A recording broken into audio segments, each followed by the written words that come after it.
To most console players, Octopath Traveler 0 is a huge swerve following the first two Switch games in the series. Those earlier games lean into the Octo part of the title, featuring 8 different characters that you pick in any order, slowly completing their separate story arcs that roughly culminate in a world-intertwining finale. Octopath Traveler 2 had incremental refinements on the structure, adding in more variety, better pacing, and more compelling stories. But as the console world had 2 numbered Octopath games, Square Enix was also running Octopath Traveler Champions of the Continent on mobile. The gacha-based RPG was a huge systematic change and upgrade, featuring much stronger combat with 8 character parties and a different vignette-heavy structure to storytelling. Octopath Traveler 0 is essentially a remake of the Orstera story from Champions of the Continent. Though if you had no idea there was a mobile game, it would be hard to tell if there were any mobile origins. No matter where the story arcs from Octopath Traveler 0 came from, the fact of the matter is that this is the best Octopath Traveler game that Square Enix has made, and quite frankly, might be the best HD 2D game they've touched as well. The world of Orstera featured here was the setting for the first game in the series. Octopath Traveler 0 functions as a prequel to that game, telling a slew of new stories as well as setting up some of the plot threads in the original.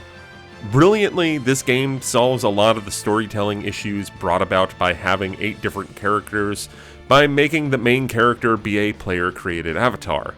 Not only does this give you a level of customization, but it also provides a solidified entry point into each story arc you come across. Coming off the heels of the Dragon Quest I and II HD 2D remakes, it struck me how much the implementation of your chosen one avatar here is reminiscent of the hero from Dragon Quest games.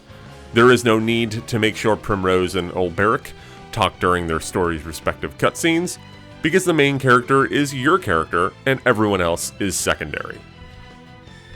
The game's prologue sets up your character's place in the world. Your parents are murdered, and your hometown of Wishvale is destroyed by 3 villains. Everything to do with Wishvale and your hero's friends there is new to Octopath Traveler 0.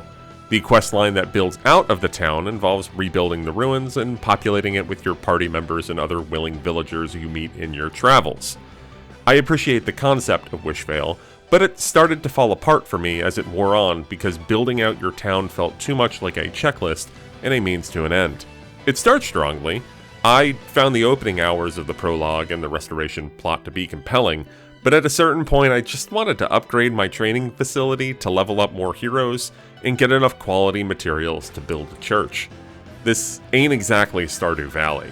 Still, Wishvale serves an important narrative conceit, as it's the home base for every member of your party. It's a neat little trick that made me not think twice of how every story beat only featured my hero, and not these 7 other party members tagging along in the overworld and fights. That gets to the slam dunk best enhancement, 8-player combat. Lifted more or less exactly from the mobile game, the 8-player combat builds off the strong foundation of the original game's turn-based press turn foundation and deepens the strategy to delicious levels of tactical building flexibility.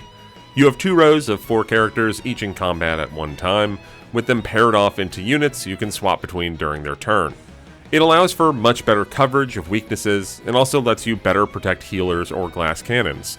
As you get more characters and abilities, you can start to build some wild synergies and gain extra attacks and consistent boons to characters. Whenever I thought I had my strategy locked into place, I came across some small tweak that would open up even more possibilities. A change from Octopath 1 and 2 is that only your hero can change classes. Everyone else is locked into one unique form of a class, or every so often a completely unique class that fuses together some of them. There are ways to fine-tune and customize the other characters with equipment and a few flexible skill slots, but Olberic is just a warrior now. He can't be a dancer no matter how much he wants to be one. The positive from this is that you come across upwards of 30 characters throughout the game to build your 8-player party from, including every single one of the original 8 heroes from the first Octopath Traveler. At a certain point though, I felt like I was accruing these characters to fill my Pokédex, as opposed to looking for a new character to drop in. However, the writing for these characters, even in relatively short doses, is very strong, and even if there wasn't an obvious spot to drop Goodwin in when he showed up in the back half of my adventure, I wanted to have that bizarre character in my party in some capacity at some point. The writing was never truly a weak part of past Octopath games, but it feels even more refined and improved in this game. That's helped by the overall structure and pacing as well. Aside from the Wishvale restoration quest, you are also tasked with chasing down the 3 villains who razed your town. That kicks off the Master of All story arc that dominates the first half of this game, and is structurally identical to the mobile RPG. The 3 villains in the Master of Fame, Master of Power, and Master of Wealth storylines are delightfully vile beings that you want to absolutely demolish, while also wanting to see what craven nightmare things they do next. August is an all-timer RPG villain as a twisted playwright. Tidos's Warlord Zombie Conquest features several compelling supporting characters. Herminia's gold-hoarding witch Rain also has some novel twists and turns. All 3 of those arcs come to a head in relatively short, but not too short, order, and that kicks it over to the lengthy Master of All questline that more or less railroads the story, in a positive manner, for a short while. Finishing the Master of All quest rolls credits, but beyond that there is still so much game.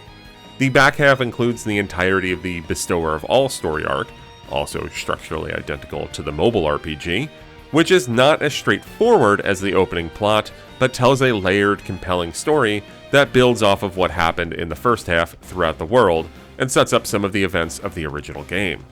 What I loved the most about the 2 main story arcs is that it felt like the world around me was evolving and changing as I completed stories.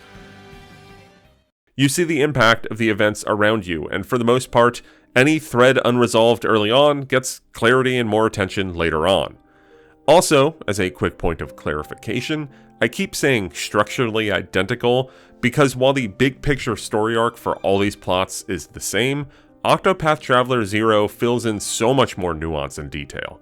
The Master and Bestower quests are seemingly extended editions of the mobile plots. I truly thought I was done with the world of Octopath Traveler after the second one, but this prequel blew me away with how it brought an excellent mobile-only story to the forefront and leveled up the combat, exploration, and structure of this RPG series into something far better than what came before. I have a few small issues, whether it's the late stages of the town-building questline or the lack of class changing for all characters, but those are ultimately small potatoes to the successes that echo throughout the world of Orstera in Octopath Traveler 0. The 8-player combat rules, the vignette-esque storylines are fascinating, and the overall world building is top-notch. This is one of the best traditional turn-based RPGs I have played in ages, and it makes me excited for what might be next from the folks involved with this excellent adventure.